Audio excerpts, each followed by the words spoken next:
I'm back for my third installment on how to build those student podcasts in the classroom. And thank you so much. I've had a really good response in the last few days. So thanks. And I hope that you are, I hope this is helping you. I'm going to share some of the mistakes that I've made. But first, I told you that I would talk a little bit more today about instruments. So, just as a quick review, we talked a little bit about how our Lost Conversations Mouth of the South podcast got started at South Marshall Middle School. And that student interest component, I can't stress it enough. I am not doing this for branding purposes. I'm not doing this for obviously for money.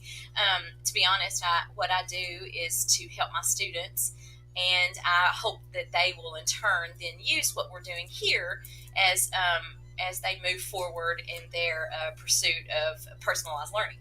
So that said, I wanted to remind you our first step was just generating interest, and I had kids who got on board, helping with the naming, and then branding. We had designs. I had kids who kind of helped me with the designing part, and now I was just going to go a little bit into the instruments that I chose.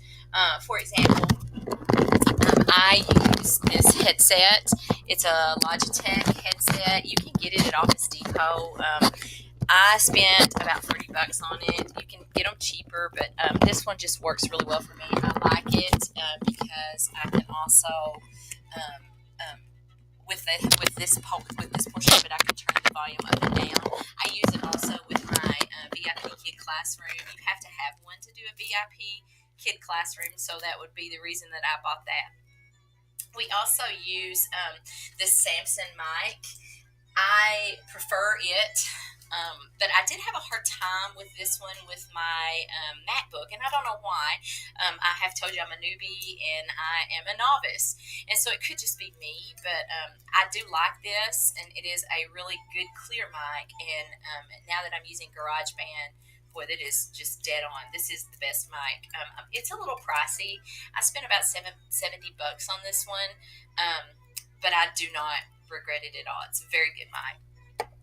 My kids like this one because of the way it looks and it's so compact. And I do not have a set classroom, and so I have to be able to pack up my stuff very easily. So this, as you can tell, is just so super small. You can take it with you anywhere, and I'm sure if you're going to do remote podcasts, this would be a great investment. Now, of course, we're not studio equipment. This is just for us, again, just as novices. I also bought these pop filters. I'm going to just let you see. You can kind of see where they're at. There they are. Hello. There's my daughter, Marley. Her picture. My home office is in her bedroom. This is a pop filter I purchased. They're about $27. I bought two of them because I found out that there is a lot of noise that you can filter out, and it just sounds better for the quality that I was looking for. And this mic is a really good one. Now, the kids love the way it looks, and I like it because it can sit in the middle of a table. Hello. And the kids seem to, and parents seem to respond a little bit better to the bigger mic. And I guess it makes sense because it is a bigger mic.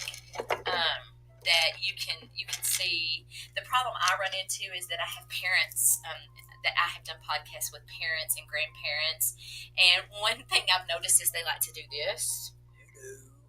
I wouldn't recommend that. It makes the sound weird, and of course you've got the filter that you want to put over it, and so you just got to kind of be careful there. Another thing I wanted to kind of go over today, if you are planning to do a student podcast, is the instruments that you select to use. As I told you in I think maybe the second video, that if you wonder why my videos are in these installments, I am really a novice. And I am not about doing these professionally or anything. So these are just like, I use Screencastify. I like Screencastify, and I am a Flipgrid ambassador, and so I learned how to use Screencastify in two places, through using Flipgrid and then, believe it or not, VIP Kid from China. And so the same technology matched. And so now I've just learned how to use it and love it. And I just know, just a little plug there, but the videos are 10 minutes. I haven't purchased a professional account or anything like that. So my videos are just 10 minutes, and that's why. Plus, I don't know if you're like me, I get bored with long YouTube videos unless it's like a podcast that I'm involved in. For example, I like the Serial podcast, which I have.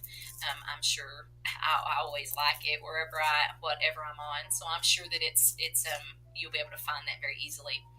So one of the things that I did is I wanted to find an instrument that we could easily follow. And so I had two students. I put a seventh grader and an eighth grader in charge of the two different podcasts. So, for example, my seventh grader, Nate, was in charge, and still is in charge, of Mouth of the South. And then I have some sixth graders. I have a sixth grade team that I'm working with for next year they're very interested in podcasting. And so we're training them this spring so that next year we can hit the ground running. I'm hoping even over the summer. Then I also have an eighth grader who is over the Lost Conversations. I just happened to have them in a mentor group, and so those two students were able to get together, and we looked at not a full script, but a way for us to plan to be prepared for our podcast. And I'm really glad we took that time because for me, behind the scenes editing, they fill out this instrument and then I will take it home with me, and they have put their title, and I always have them title their episodes, and then they write down just what they want to cover. Now, I think that it's one of those old teaching strategies of the more you prepare with them, then the better the work quality is. It's like that with anything. But it really works with the podcast because we just follow it. Now, I have one of those students who is more natural than the other, but this particular student will sometimes go off the cuff. And so, you have to kind of have a delicate balance. I said in episode 1, or the first installment of these videos, to really not overly plan with students for your podcast. This is not intended for us to reach thousands of people. I mean, that is not why I'm doing this. That is not why they're doing this. It is just learning this skill and providing them with another opportunity to do that. So that said, I am not so concerned with them being, I have to talk with my hands. I'm sorry for that. Those of you who've had in class, you know that I do this. It's not me being so concerned with they follow just a really specific script. Now, if you're a professional podcaster, you're probably not even looking at this because you're probably going, she's terrible. But for those of you that are like me and you're just learning, that is one little tidbit that I wish someone had told me, because at first we were and then we were way too loose, and it's a delicate balance, I think. Another instrument, before I get off here today, that I want to remind you is you really want to make sure that whatever you use, Audacity, GarageBand, that it is up to date and that you've tested it with your equipment before you ever begin. I say do a dry run. And then if you have a student that's doing this that is going to be with you a while, like I have some kids that I will have now for 3 years, it's come next year. And so I train them. And that is what I'm in the process of getting ready to start doing when school starts back. We're on spring break right now. I will begin training them. So you'll probably have some training videos on here of how to train the kids. And like I said, we're real people and we make lots of mistakes. So it's okay. I say that the only way you can do this wrong is by not being active in this and just turning it completely over to kids, because they're kids. And you do have to give them the structure too by not modeling. I think that's the truth about anything. If you do not model for a kid, they will never grow. You have to model writing. You have to model feedback. You have to model everything. A lot of teachers don't model, and then they don't understand why the work wasn't good. Well, you have to model. And that is why this